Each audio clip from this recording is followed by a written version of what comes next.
थोडीशा मिरच्या, त्यामध्ये कोथिंबीर, त्यामध्ये जिरे आणि थोडंसं लसूण टाकून त्याला चांगल्या प्रकारे कुटून घ्यायचं, बारीक करून घ्यायचं. मग जे आपलं वाटण होतं मिक्सरमध्ये काढलेलं त्यामध्ये अगोदर थोडीशी कसुरी मेथी,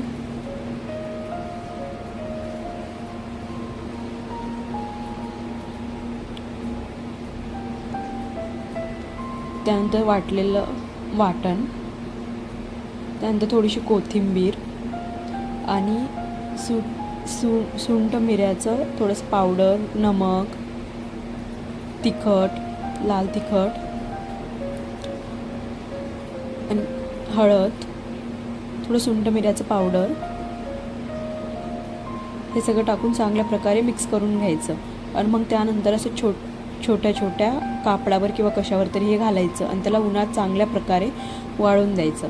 त्यानंतर आपण याची भाजी करू शकतो.